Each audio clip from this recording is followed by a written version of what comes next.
तो ये तो हमारा था एक जनरल ओवरव्यू आप कह लें। तो अब हम देखते हैं कि माइक्रोस्कोपिकली जब आप एक पीस ऑफ कंडक्टर को पोटेंशियल डिफरेंस देते हो, एक साइड पे लो पोटेंशियल दूसरी साइड पे हाई पोटेंशियल, तो बेसिकली इलेक्ट्रॉन में इलेक्ट्रॉन लेवल पे क्या होता है, ठीक है। तो आप इसके लिए कंसीडर करें एक कंडक्टर, ये वायर का मैंने पीस लिया है, सिर्फ एक पीस ऑफ वायर है। और जब जैसे ही आपने उसको अटैच किया कंडक्टर इसके बैटरी के साथ, तो उसमें जो इलेक्ट्रिक फील्ड एस्टेब्लिश हुई है उसकी डायरेक्शन मैंने आपको ये शो कर दी है। तो जो मैंने पीस ऑफ कंडक्टर लिया है वायर उसमें से, वो उसकी लेंथ है डेल्टा एक्स, ठीक है। और जैसे ही आपने देखा कि इलेक्ट्रॉन इलेक्ट्रिक फील्ड एस्टेब्लिश हो गई, तो वो ड्राइव करना शुरू कर देगी चार्ज कैरियर्स को, ठीक है। तो आपके पास जो चार्ज जो मूव होते हैं उसे हम कहते हैं चार्ज कैरियर्स कहते हैं। तो यहाँ पे जो मैंने लिया है वो लिया है पॉजिटिव चार्ज, लिया है पॉजिटिव चार्ज कंसीडर की है for the sake of argument के, हमारे पास जो for the sake of simplicity, ये आपके पास जो मूव हो रहा है यहाँ पे चार्ज, वो पॉजिटिव चार्ज है, ठीक है। क्योंकि नेगेटिव चार्ज इसी तरह से वो ऑपोजिट डायरेक्शन में आप ले लें या इसी को आप in the direction of electric field ले लें, तो उससे फर्क नहीं पड़ता। ये हमारे पास चार्ज है in the presence of electric field, ये मूव होना शुरू कर देगा, ठीक है। और किस वेलोसिटी से मूव करना शुरू कर देगा, वो वी डी मैंने लिखा है, वी ड्रिफ्ट वेलोसिटी। तो इलेक्ट्रिक फील्ड ने चार्ज को पॉजिटिव चार्ज को ड्रिफ्ट करना शुरू कर दिया है in the direction of electric field. तो ये हमारे पास पीस ऑफ कंडक्टर है। तो और इसका वॉल्यूम है, वॉल्यूम ऑफ इसी लेंथ डेल्टा एक्स की, जो डेल्टा एक्स मैंने पीस लिया था उसका वॉल्यूम है ये क्रॉस सेक्शन। तो क्रॉस सेक्शन हमारा ये है, ये आप ये इसे कहीं ये ए है, ठीक है। ये cross section multiply by length, तो हमारे पास बन जाएगा कैपिटल वी, जो वॉल्यूम है। एक और टर्म है क्वांटिटी है हमारे पास, उसे कहते हैं चार्ज डेंसिटी। चार्ज डेंसिटी के नंबर ऑफ चार्जेस पर यूनिट वॉल्यूम के जितने नंबर ऑफ चार्जेस हैं उससे उन चार्जेस को इस वॉल्यूम से डिवाइड कर दें, तो वो इन ये मटेरियल की हमारे पास चार्ज डेंसिटी आ जाएगी। तो small n is number of mobile charge carriers per unit volume, तो ये मैंने मैथमेटिकली भी लिख दिया कि number of mobile charge carriers per unit volume. तो ये मेरे पास है करंट डेंसिटी। तो कितना इस मटेरियल में कंडक्टर होगा किसी भी एक टाइम में, वो हम देख लेते हैं। ये रहा मेरे पास वो एक्सप्रेशन। तो टोटल चार्ज इस लेंथ में, इस पीस ऑफ मेटल में, कंडक्टर में आपके पास है एन क्यू, ठीक है। ये टोटल नंबर ऑफ चार्ज है, और ये क्यू मेरे पास एक चार्ज कैरियर पे जो जितना चार्ज है वो ये है।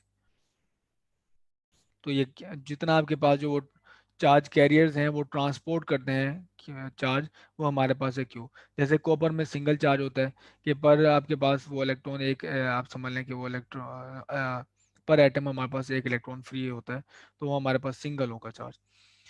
तो एन क्यू, एन की वैल्यू मैंने निकाली यहाँ से या यहाँ से आप देखें, तो एन हमारे पास आएगा capital n is equal to small n into V, ठीक है। और वी मेरे पास यहाँ से है, तो ये बन जाएगा n equals small n, V की जगह पे आ जाएगा ए डेल्टा एक्स। तो इसकी वैल्यू मैंने पुट कर दी यहाँ पे। तो ये टोटल चार्ज आ गया किसी एक इस वायर को, जो पीस हमने ली है जिसकी लेंथ एन है। तो ये रहा हमारे पास डेल्टा क्यू। चूंकि चार्जेस मूव हो रहे हैं, तो हम रिलेट कर सकते हैं इस डिस्टेंस को उन चार्ज की वेलोसिटी से। तो लेट से हमारे पास यहाँ पे जो चार्ज एंटर होता है और वही चार्ज जब यहाँ से लीव करता है, वो टाइम करता है टेक डेल्टा टी, ठीक है। तो डेल्टा टी वो टाइम है जब इस लेंथ में चार्ज एंटर होता है, और जब लीव करता है वो हमारे पास टाइम इंटरवल डेल्टा टी।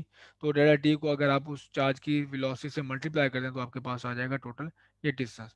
तो अब आप डिस्टेंस की जगह पे दोबारा ये वैल्यू पुट कर दें, ठीक है। तो ये डिस्टेंस की जगह पे मैंने वैल्यू पुट की, तो मेरे पास आ गया n A V d delta t. तो एन ए ये रहा एन ए, और डेल्टा एक्स की जगह पे आ गया वी डी डेल्टा टी।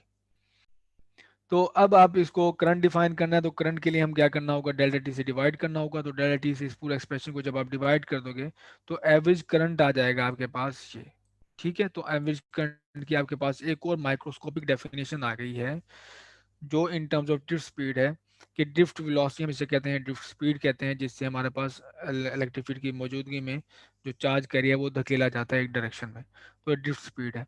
तो आपके पता है कि आप जैसे इलेक्ट्रॉन एक पॉइंट से दूसरे इलेक्ट्रॉन पॉइंट पे मूव होगा, तो दरम्यान में कई सारे आपके पास न्यूक्लियस या वो चार जो हैवी आयंस आएंगे जो इससे टकराएंगे, इसकी मोशन को रोकेंगे।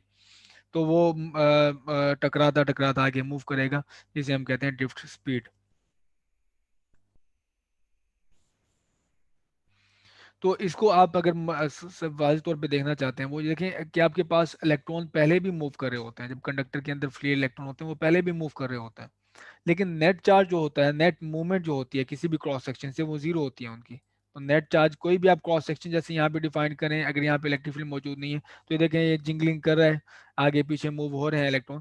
लेकिन जैसे ही आप टकरा टकरा के आइंस के साथ आपके पास वहीं पे रहेंगे। तो नेट चार्ज, नेट मोशन किसी भी क्रॉस सेक्शन एरिया से आपके पास नेट चार्ज जीरो होता है।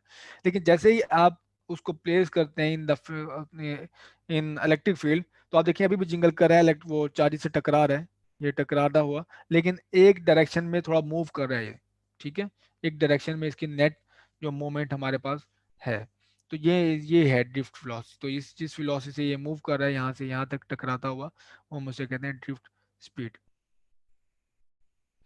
तो आपने एक चीज़ और भी देखी होगी कि जैसे आप ऑन करते हैं, घर में अप्लायंसेस कोई ऑन करते हैं, जैसे कि आपने कोई लाइट ऑन की है, और लाइट जैसे आप ऑन करते हैं वो फौरन आपकी जो लाइट है विद इन कह लें आप नैनो सेकेंड्स, वो आपके पास जल जाती है, लाइट जल जाती है।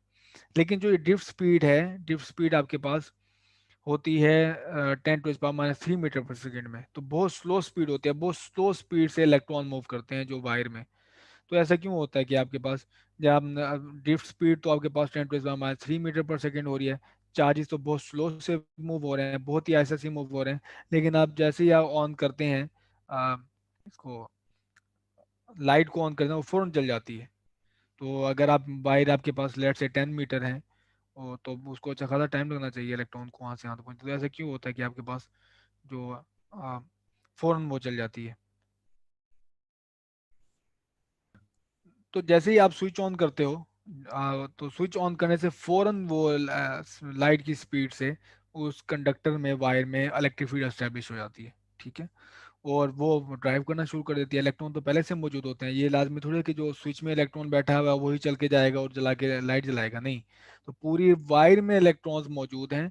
वो सिर्फ जैसे ही आपने वो स्विच ऑन किया तो इलेक्ट्रिक फील्ड एस्टेब्लिश होगी, और इलेक्ट्रिक फील्ड ने उनको एक तरफ ड्रिफ्ट करना शुरू कर दिया, बेशक वो बड़ी स्पीड स्लो स्लो से मूव करें, और बेशक 10⁻⁻⁴ उनकी स्पीड है।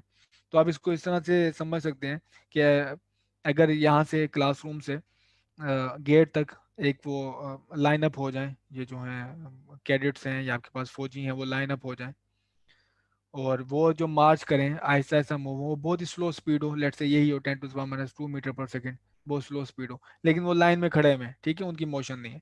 तो आप ये करते हो कि आप एक विसल बजाते हो, आपने जैसे एक सीटी बजाई, तो वो सीटी सुनते ही, और सीटी की स्पीड है वो लाइट की स्पीड से पहुंचेगी, लेट से पहले फौजी से लेके दूसरे आखिरी फौजी तक आपके पास लाइट की स्पीड से अगर वो विसल जाती है, तो जैसे सबने विसल सुनी और सबने मार्च शुरू कर दिया आहिस्ता आहिस्ता आहिस्ता आहिस्ता। तो इसी तरह ये जो इलेक्ट्रिक फील्ड है वो इसी विसल का काम करती है कि इलेक्ट्रॉन पहले से मौजूद होते हैं, पूरी वायर में मौजूद होते हैं। तो जैसे आप इलेक्ट्रिक फील्ड एस्टेब्लिश करते हो, तो इलेक्ट्रॉन आहिस्ता आहिस्ता मार्च करते हुए वो फ्लो करना शुरू कर देते हैं कंडक्टर के अंदर। तो इस वजह से आप देखते हो कि इंस्टेंटेनियसली वो स्पीड पे डिपेंडेंट नहीं है, जो इलेक्ट्रॉन जिस स्पीड से मूव होता है, वो जो लाइट का चलना, फौरन चलना, इस स्पीड पे डिपेंडेंट है, जो जिस स्पीड से इलेक्ट्रिक फील्ड कंडक्टर में एस्टेब्लिश हो जाती है।